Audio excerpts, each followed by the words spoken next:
tardes. Bueno, el día de hoy les voy a hablar sobre los primeros filósofos. En este caso, pues voy a iniciar hablando sobre Tales. Él es conocido como el primer filósofo. Él nació 625 años antes de Cristo y murió 547 años antes de Cristo a la edad de 78 años. Voy a iniciar hablando que, digamos, él realizó unos viajes que fueron a Egipto y Babilonia, los cuales pues tuvieron gran influencia en él.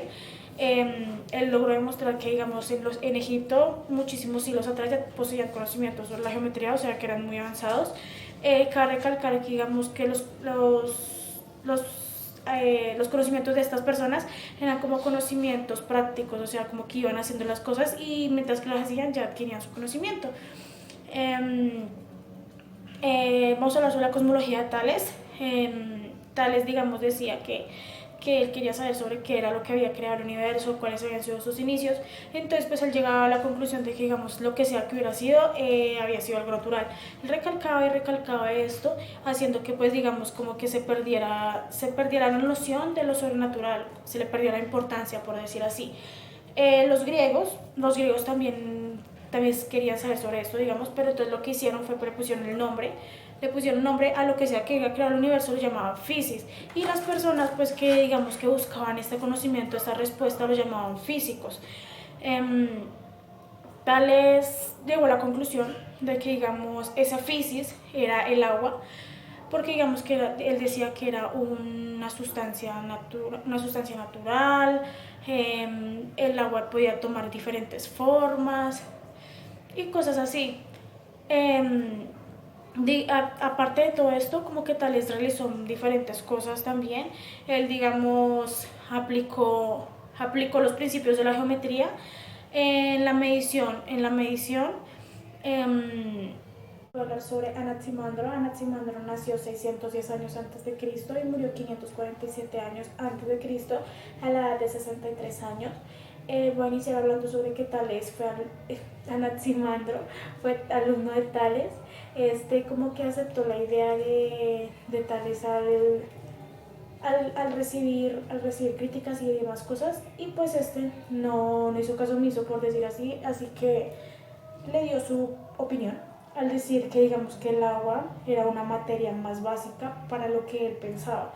Em, Según Anaximandro, la física era algo ilimitado, que digamos que esto se podía convertir en cualquier cosa, por decir así, y también decía que el principio de todo era algo infinito, que digamos que él decía que por la interacción de lo que es el calor, lo seco y lo húmedo, de la interacción de estas tres cosas, de estos tres elementos, se formaba la naturaleza. Una de las teorías que a mí me llamó muchísimo la atención de Anaximandro es que, digamos, él decía que la interacción del agua caliente con la tierra formaba a los peces, y digamos que los peces procreaban a los niños y los tenían en su vientre, por decir así, hasta la edad de la adolescencia. En este momento como que los peces explotaban, por decir así, envejecían y nacían los humanos. Entonces Anaximandro como que le decía mucho a la gente como que cuidaran a los peces, que porque pues estos eran nuestros padres. La similitud que encontramos entre los autores es que todos están interesados por el comportamiento y el desarrollo de la mente. Al igual que la época fue importante por lo mismo, ya que gracias a estas teorías podemos hacer la comparación de esas teorías a la actualidad. En ese entonces teníamos presentes dos religiones, la cual era la dionisíaca, órfica, y la olímpica. La primera la utilizaban o la creían más los campesinos y la clase trabajadora, y la olímpica eran creídas más por las clases altas, en la cual creían que con hacer actos nobles iban a llegar a la gloria y tener suerte en la tumba.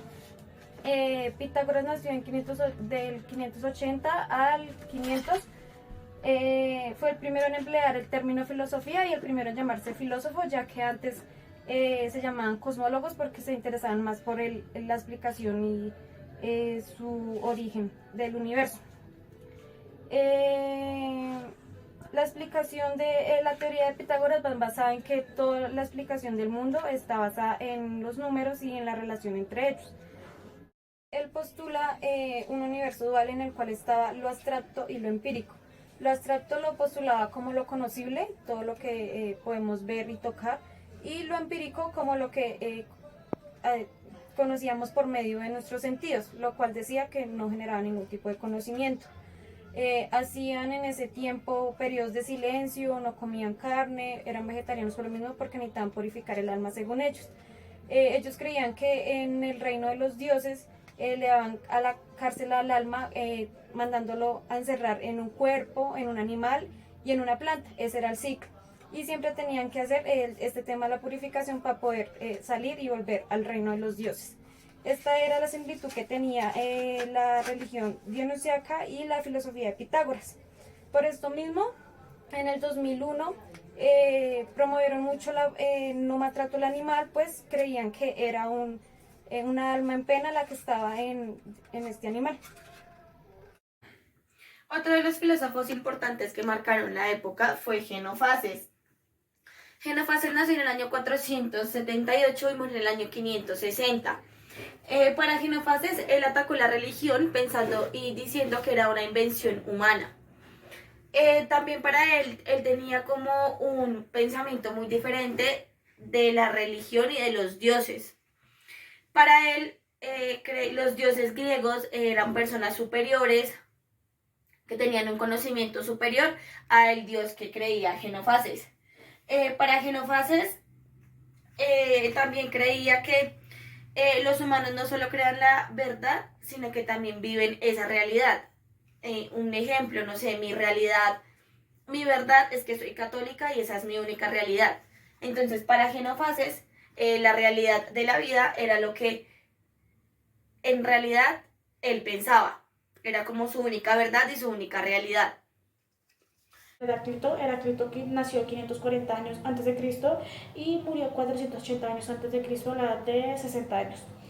Seguimos con el afisis.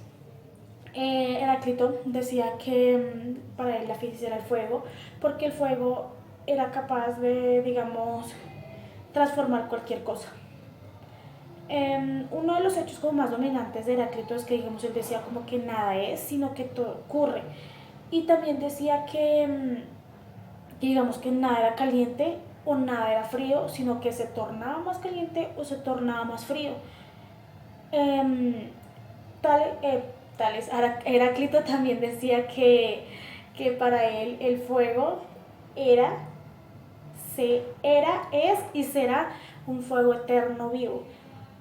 Una de las interrogantes que nos formula Heráclito, que digamos hasta el día de hoy sigue vigente esa interrogante, y es que él decía como que cómo se puede conocer algo si está cambiando constantemente.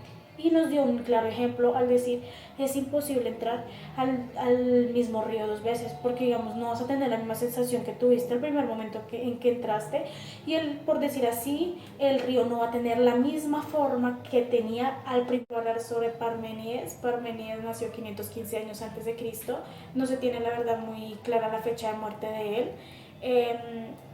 Parménides tenía como que un pensamiento súper diferente al de Heráclito, al decir que digamos que todo cambio era como una ilusión y que la realidad era como infinita e uniforme, por decir así.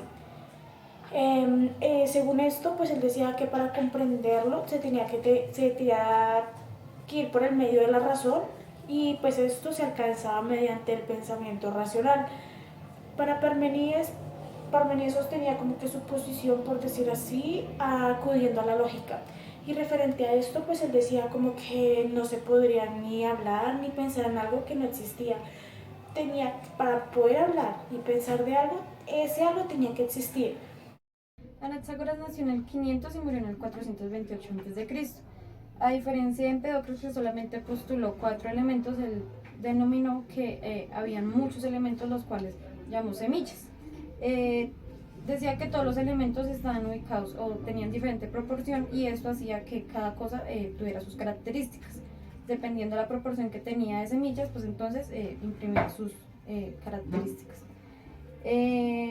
Decía que el nombre de las cosas se llamaban por lo que más contenía. Entonces el calor se llama calor porque tiene más semillas de calor, pero no quiere decir que no tenga semillas de frío, de agua, de aire. Entonces será eso.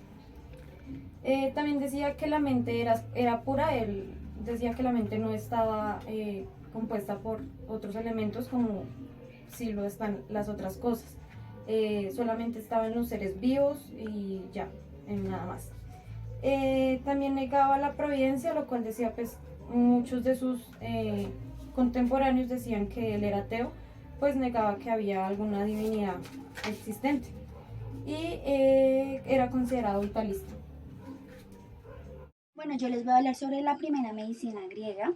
Antes en los templos habían sacerdotes que ejercían la medicina a través de las enseñanzas que les habían dejado los dioses anteriores. Ellos realizaban esto a través de rituales y ceremonias. Les daban de beber a los pacientes aguas sagradas, vestir con túnicas y debían dormir en santuarios. Los pacientes decían que ellos soñaban con sacerdotes o dioses que los curaban y les daban pues la cura a esta enfermedad. Ahí es donde entra Almeón, que fue uno de los primeros en abandonar estos templos para dedicarse a la medicina naturalista. Él decía que según la labor del médico debía equilibrar esa enfermedad perdida del paciente y debía darle un tratamiento a ese diagnóstico. Él también fue importante porque al momento que diseccionó el cuerpo humano se dio cuenta que el cerebro estaba conectado a los órganos de los sentidos. Empedocles nació en el 490 y murió en el 430 a.C. La postulación que él hizo fue que todo el mundo o todo lo existente está conformado por 4 elementos, el cual es la tierra, el aire, el agua y el fuego. Indicaba que la parte sólida del cuerpo era la tierra, el fuego era la capacidad de razonar, el aire era como el hálito de vida, que se refería al alma, y el agua eran los fluidos del cuerpo. Él postulaba que habían 2 fuerzas causales en el mundo, el cual era el amor y el odio. Decía que el amor atraía y mezclaba perfectamente los elementos y el odio pues los separaba. Cuando estas 2 fuerzas causales se unían, creaban un ciclo de 4 fases. La primera fase, que el amor dominaba, pues hacía la mezcla perfecta de los mismos. El segundo, que el odio aparecía y de algún modo los iba separando progresivamente. El tercero, donde el odio sí los separaba del todo. Y el cuarto, donde el amor intentaba dominar nuevamente y se mezclaba con el odio.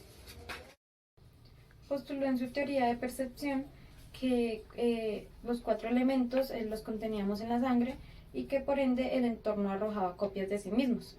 Quería decir que esas copias ingresaban por nuestros poros y la sangre la hacía llegar al corazón.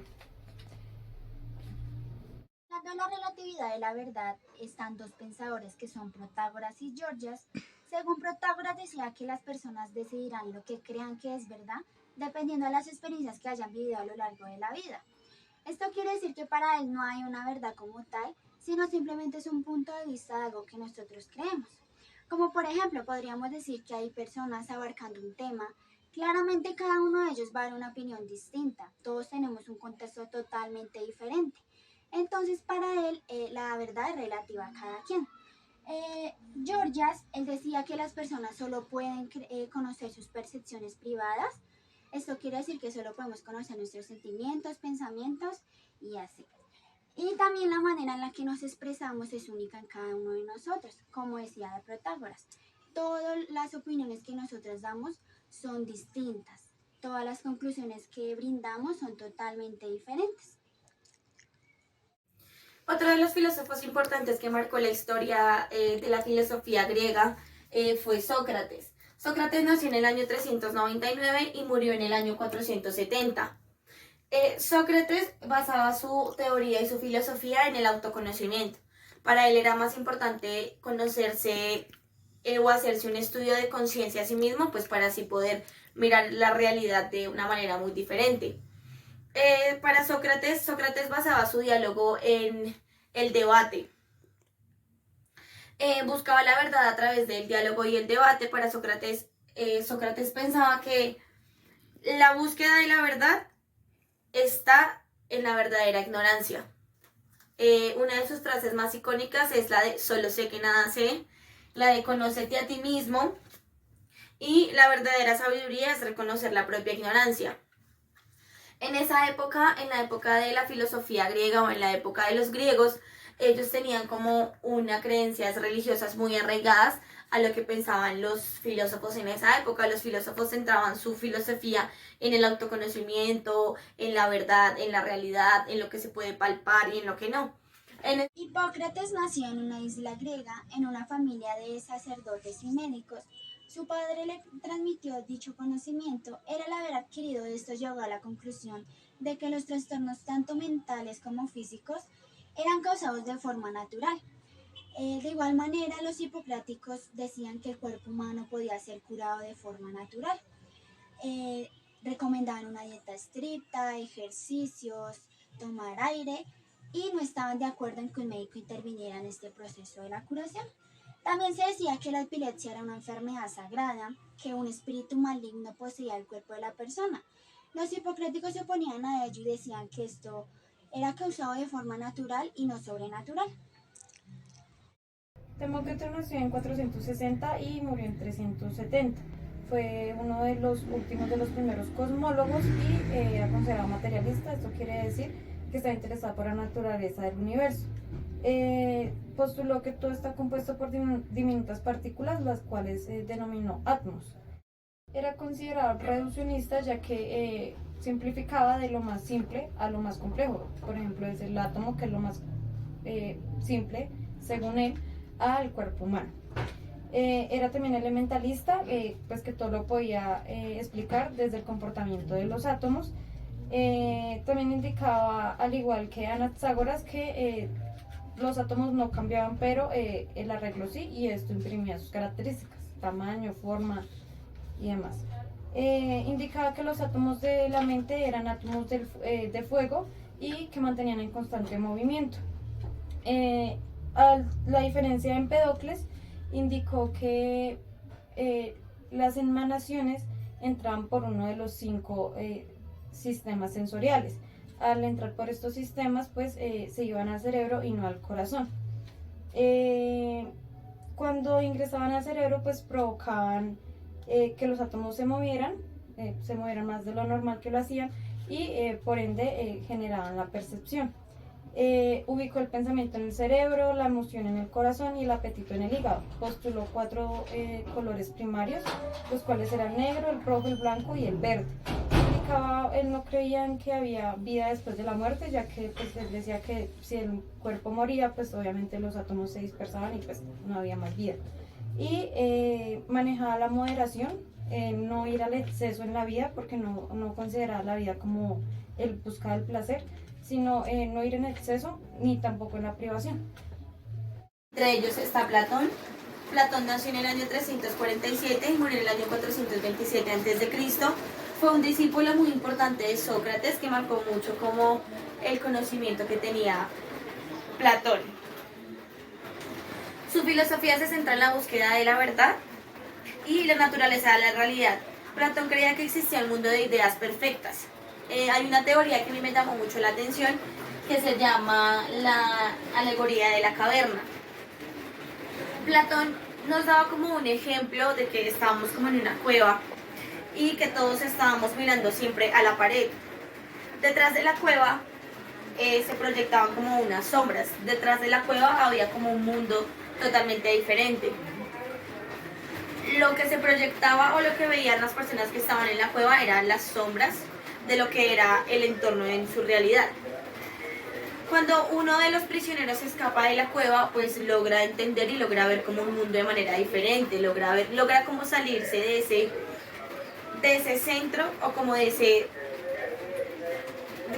esa esclavitud que tenían en ese momento las personas que estaban dentro de la cueva.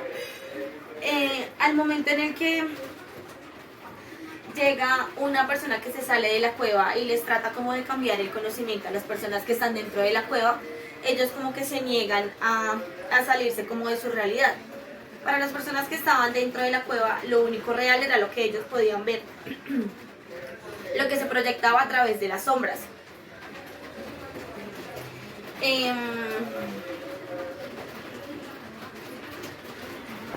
Entonces, el cual fue Aristóteles. Aristóteles nació en el año 322 y murió en el año 384 a.C. Era un discípulo de Platón, fundó su primera escuela llamada Cielo y él tocaba muchos temas que hoy en día son como muy relevantes en el tema de la psicología, de cuáles eran la sensación, el sueño, el aprendizaje. Bueno, para Aristóteles creía que la realidad era lo que él podía ver y lo que podía expresar a través del conocimiento. Para conocer el estudio de la naturaleza y para conocer la ciencia, Aristóteles tenía su filosofía de que primero hay que estudiarla. Él tenía una teoría que se llama la casualidad y pues se las voy a explicar. La casualidad se divide como en 4 casualidades. La primera está la causa material. La causa material es la causa material de un cambio o un movimiento. Ejemplo, la mesa, la madera. La causa material de la mesa es la madera. Nos hablaba también de la causa formal. La causa formal de un movimiento, de un cambio o de una apariencia, como la estructura de la mesa, tiene 4 patas y es rectangular o oval. Está la causa agente. Consiste en una cosa aparte de la cosa, que era la causa de la cosa. Entonces, un ejemplo, la causa de la mesa o la causa agente de la mesa es el carpintero. ¿Por qué? Porque es la persona que crea como tal la mesa. Y está la causa final, que nos explica cómo la meta de un ser se trata de una realidad o de un fin, como la finalidad que le dan a la mesa.